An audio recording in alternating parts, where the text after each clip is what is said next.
It's time for our language tip of the week, and we're talking today about yes and no. And there are some things to consider when we're teaching yes and no to our kids, and I made a list here. My lighting is such that I'm having trouble reading my list today, but there it is. Okay, so here are the different things that we want to talk about today.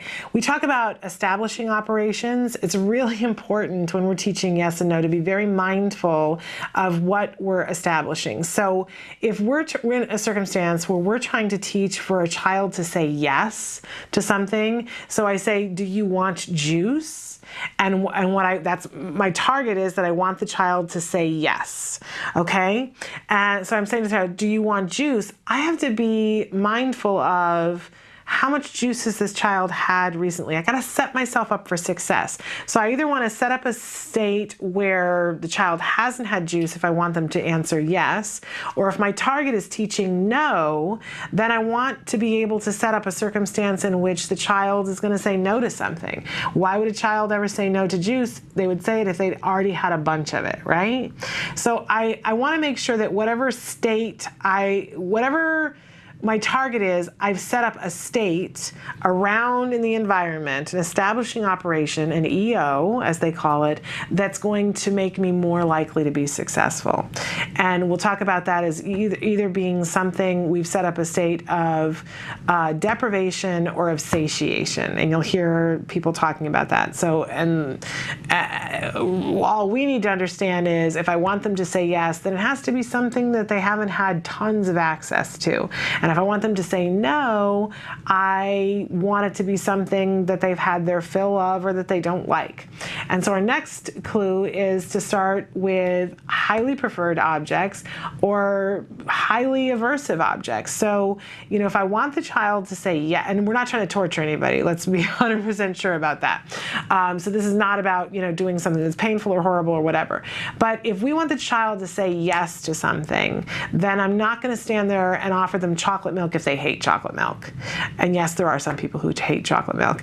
But if I know the child loves chocolate milk and chocolate milk is okay for them, I'm not going to give them any chocolate milk that morning. But then when I go to teach yes, I'm going to say to them, do you want chocolate milk? Because I'm more likely to get a yes to chocolate milk than I am for water for this particular child.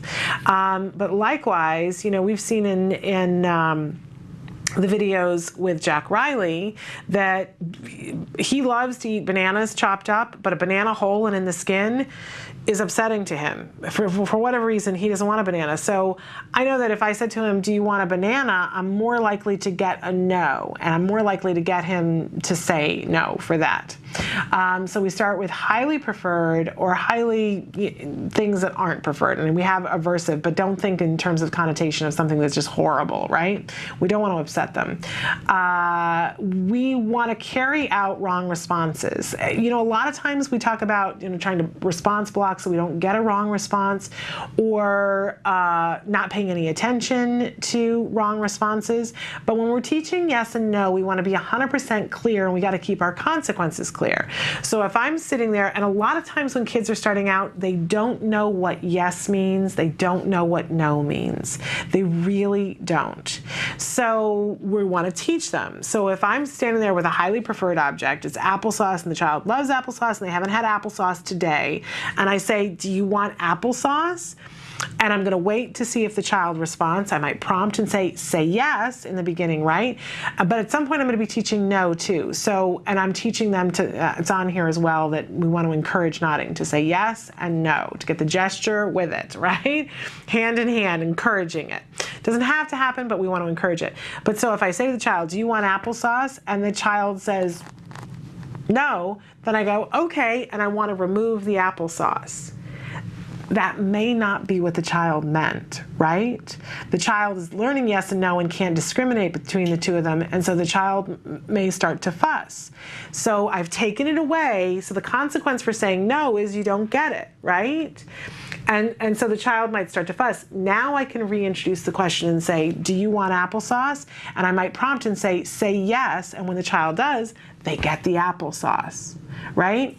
But we do have to carry out whatever they said. So if they said yes, if I say to Jack Riley, do you want the banana? And he says yes, he gets the banana, and he might toss it away, but I still have to give it to him so that he starts to see the consequences for yes and no. Again, we're not trying to torture anybody, but we carry it out just for a millisecond, and then we can represent the question.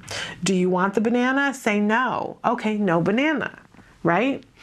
And that's how we're going to help them to differentiate, because we're not going to assume that they're just going to know it. Our kids don't pick things like that up.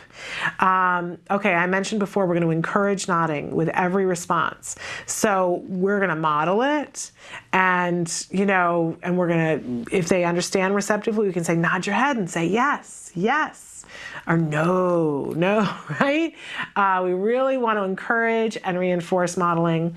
And we want to always modify appropriately for our non-vocal children, because we're trying to get everybody to be verbal. And remember, verbal is any kind of interaction, any kind of communication. So, we talk about all these things in terms of saying yes and saying no with the head nod. But we don't have to wait until a child is already vocal to work on these things. We can work on these things with a child who's nonverbal, but we're just going to change things to be appropriate for that circumstance. So, and you've made a decision, hopefully, when you're starting to teach this, of what your target is. So if it's that you want the child to say vocally yes, great. If it's that you want the child to point to a text card that says yes, great. If you want them to point to a text card that says yes and has a happy face, fabulous. If you want them to sign the word yes, which I think is this, I don't remember, is that what it is?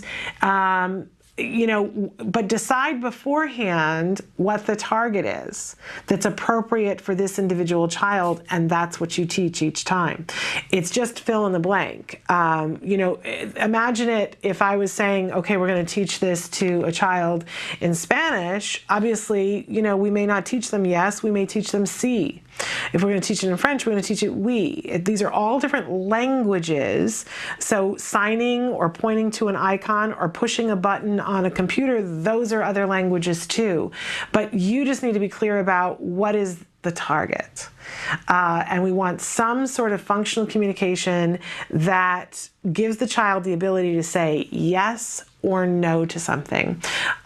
Later on, after we've gotten them to be able to say yes or no to things that they want, then we're going to work on getting them to respond correctly to yes or no. But this is the groundwork that we lay here, getting them to communicate yes and no in whatever way that we can.